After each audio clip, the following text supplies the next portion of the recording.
আসসালামু আলাইকুম। জীবনের প্রথম ভালোবাসার অনুমতি। এই যে মিস, আমি কিছু বলতে চাই। আমার ২ হাত দিয়ে আমার গালগুলোকে চেখে নিলাম। বলা তো যায় না, কিছু থাপ্পড় পড়তে পারে। আমি তো আপনাকে চিনি না, তাহলে কথা কেন বলবো?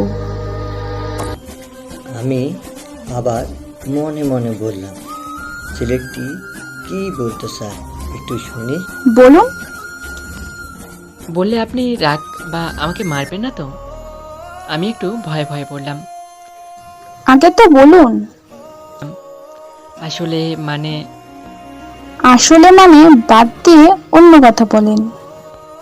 আমি একটু সাহস নিয়ে বললাম, আপনাকে দেখতে পূর্ণিমা রাতের চাঁদের মতো লাগে। এমনকি ওই চাঁদ পরীরাও আপনাকে দেখে হিংসা করে। আর আপনি যখন হাসেন তখন আপনার মুখে ফুটে ওঠে এক টুকরো বাঁকা চাঁদের হাসি, যা দেখে আমি আমার জীবনের সকল দুঃখ কষ্ট ভুলে যাই। আমি যেন আমার সব সুখ খুঁজে পাই আপনার হাসির মধ্যে। আমি আপনার ওই হাসিটুকু দেখার জন্য প্রতিদিন ঘন্টার পর ঘন্টা দাঁড়িয়ে থাকি আপনার কলেজের সামনে। একদমই কথাগুলো বলে গেলাম মাথা নিচু করে। আমার সামনে আসলো, তার হাত দিয়ে আমার মুখটাকে একটু উপর করলো, তারপর বলল, তুমি যা বলছো তা কি তোমার মনের কথা? হ্যাঁ। তখন আমার গাল থেকে হঠাৎ হাতটা সরিয়ে দিল। সেই সময় আমার পুরো শরীর ভয়ে কাঁপছে, কিন্তু কিছুক্ষণ পর অনুভব করলাম আমার গালে থাপ্পড়ের পরিবর্তে কিছু উষ্ণ মিষ্টি ছোঁয়া পেলাম। আমার দু গালে দুটি উম্মা দিয়েছে। আমি চোখ মেলে দেখি মেয়েটি চলে যাচ্ছে, আর মাঝে মাঝে আর চোখে আমার দিকে তাকাচ্ছে, আর সাথে মিটমিট করে মুচকি হাসছে। তখন আমি বুঝলাম জীবনে প্রথম ভালোবাসার অনুভূতি কেমন হয়। এই জন্যেই কবি সাহিত্যিকরা বলে গেছেন, জীবনের প্রথম ভালোবাসার অনুভূতি তারাই বোঝে যাদের জীবনে প্রথম আসে। পাশে তার এক দাদার চায়ের দোকান, যেখানে আমরা সকল বন্ধুরা মিলে আড্ডা দিয়ে থাকি। দাদাকে উদ্দেশ্য করে বললাম, দাদা এক কাপ হালকার উপর ঝাপসা মেরে চা দেন তো। ও সরি, আপনাদের সাথে কথা বলতে বলতে আমার পরিচয়টাই দিতে ভুলে গেছি। আমি রাজ, বাবা মায়ের একমাত্র শান্তশিষ্ট ভদ্র নম্র ছেলে। বাবা মা ও আমার একটি দুষ্ট কুড়িচার বোন রয়েছে, তার নাম লোপা। আমার পুরো পরিচয়টা তো জানতে হলে আমাদের সাথে থাকুন। এখন বর্তমানে যাওয়া যাক। আমার বেস্ট ফ্রেন্ড জানের জিগারকে কল দিলাম। রিং হচ্ছে, ও ফোন রিসিভ করলো। আরে শালা, ফোন রিসিভ করতে এত সময় লাগে নাকি?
ভয়ও লাগছে।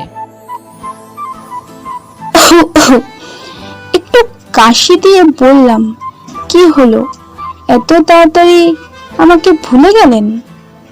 একটু রাগী মুড নিয়ে বললাম, আমি না দেখার ভান করে পড়লাম, আরে আপনি? না না, আমি কি করে ভুলবো তোমায় বলো? তুমি যে আমার হৃদস্পন্দন। মনে মনে বললাম। কি বলবেন? আমি বলছি তোমাকে ভুলবো কেমন করে? মনে মনে বললাম, যাক, প্রথম যে কথাগুলো বলেছিলাম সে কথাগুলো শোনেনি, বাঁচা গেল এবারের মতো। তাহলে মনে আছে আমাকে? পরে কি মনে রাখবেন আমায়? অবশ্যই মনে থাকবে। তখনই ডাক পড়ল। ওই নবনীতা, কোথায় গিয়ে বেবিকনের মতো লেগে আছিস তুই? শালি, জলদি আয়, বাড়ি যাবো। ওই বেবিকনের জোড়া ছাড়। প্রীতি, আমার বান্ধবী, আমাকে ডাকছে, এখন আসি। আমি বললাম, ওকে।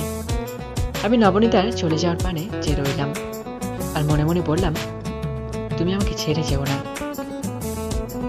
জানের জিগার নে তোর দই ফুচকা। কি রে, ওইদিকে হা করে কি দেখছিস?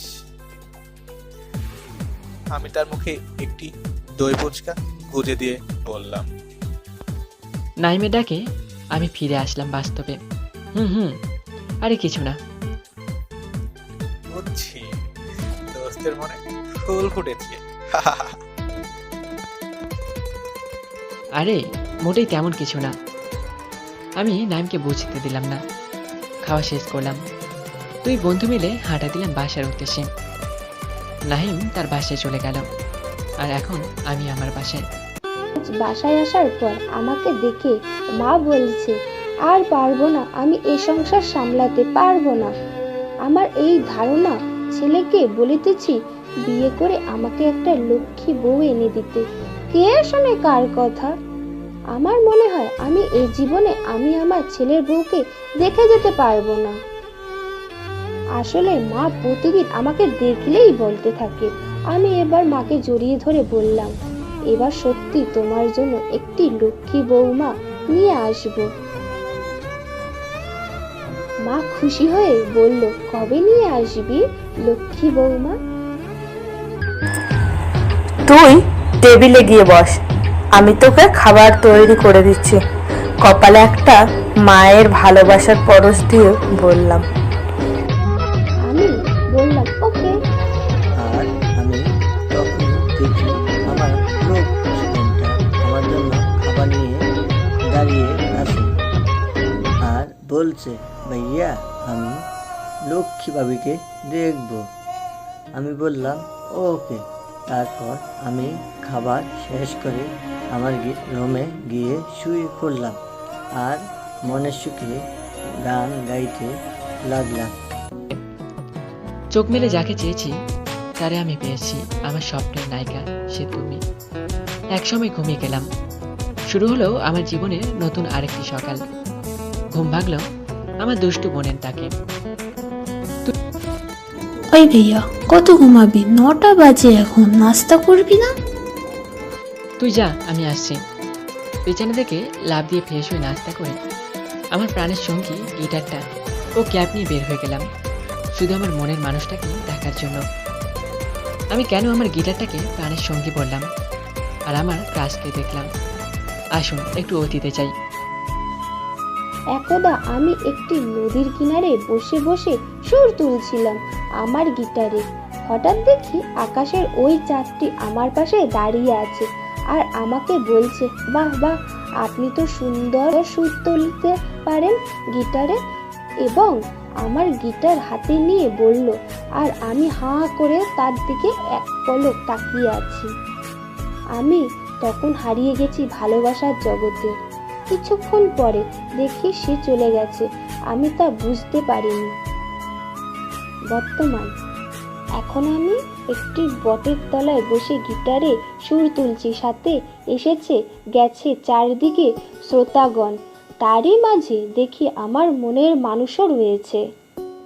আমি নবনীতাকে দেখে তাকে উদ্দেশ্য করে গান গাইতে শুরু করলাম। একটা গোপন কথা ছিল, বলবার সময় হবে কি? তোমার একবার শুনে ভুলে যেও বারবার, ভুলেও কাউকে বলো না। আবার মুখে ভালোবাসি না বলে মনেতে প্রেম নিয়ে চলে আসে অনেকবার। এতদিন ছিল সাধারণ, তার মাঝে একজন যাকে আজ বড় আলাদা লাগে। আমি গান শেষ করে নবনীতার কাছে গেলাম এবং বললাম, নবনীতা, তোমাকে আমি কিছু বলতে চাই। তুমি কি আমাকে তোমার অনুমতি দেবে? বলুন। আমি হাঁটু গেড়ে বসে পড়লাম। তারপর বললাম, কথা দিলাম ছেড়ে যাব না। তুমি আমার সব সাধনা। তোমাকে আমার হৃদ মাজারে রাখবো। তোমাকে আমি আমার সকল সুখ দেব, আঁকড়ে রাখবো। আমার সকল ভালোবাসা দিয়ে জীবনের শেষ নিঃশ্বাস থাকা পর্যন্ত তোমাকে ভালোবেসে যাব। তুমি কি আমার জীবনের চলার সাথী হবে? আমি তোমাকে ভালোবাসি। Love you Nabanita. আমিও তখন হাঁটু গেড়ে বসলাম এবং তার গাল দুটিকে আদর করলাম। থাপ্পড় বসিয়ে দিয়ে বললাম, আমি এই দিনটার জন্য রাত দিন অপেক্ষা করেছি। আর মনে মনে ভাবতাম, এই বুঝি তুমি এসে আমাকে প্রপোজ করবে। আরে পাগল, আমিও যে তোমাকে ভালোবাসি। আমি রাজকে জড়িয়ে ধরে বললাম, আই লাভ ইউ। তার কপালে একটি ভালোবাসার পরশ দিয়ে বললাম। তারপর চারিদিকে তাকিয়ে দেখি দর্শকবৃন্দ আমাদের দিকে তাকিয়ে আছে আর হাততালি দিচ্ছে, সাথে বলছে, তোমাদের ভালোবাসা অমর হোক, তোমরা সুখে থাকো, ভালো থাকো। আরো একবার দর্শকের কাছ থেকে ভালোবাসার অনুভূতি পেলাম। তারপর চলে আসলাম একটি নদীর মোহনায়। আমি আর নবনীতা একে অপরকে জড়িয়ে ধরে গল্প করলাম। ঠিক ওই সময় নাইম আমাদের কাছে এলো কিছু বিভিন্ন রকমের ফুল নিয়ে আর বলল, ধর রাজ, ভাবিকে এগুলো দে।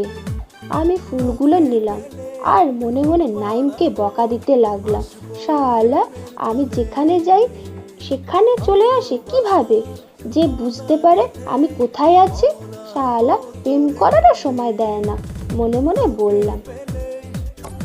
আসসালামু আলাইকুম ভাবি, কেমন আছেন? ওয়ালাইকুম আসসালাম। ভালো আছি ভাইয়া, তুমি কেমন আছো ভাইয়া? আমিও ভালো আছি। তোমরা বসে গল্প করো, আমি দই ফুচকা নিয়ে আসছি। এই বলে আমি তাদের মাঝ থেকে চলে আসলাম। এইভাবে আমাদের দুজনের মধ্যে চলতে থাকে পবিত্র ভালোবাসা। কিন্তু কথায় আছে না, ভালোবাসার মধ্যে ফাটল ধরানোর কিছু মানুষ এসে যায়, ঠিক তেমনি আমাদের জীবনেও এসেছে। তাহলে কি হয়েছে আমাদের জীবনে শুনুন দর্শকবৃন্দ। একদিন আমি পার্কে বসে বসে গান শুনছি আর অপেক্ষা করতে লাগলাম নবনীতার জন্য। ঠিক ওই সময় একটি মেয়ে আসলো আর বলল, হাই। আমিও মেয়েটিকে বললাম, হাই। আমি কি একটু বসতে পারি?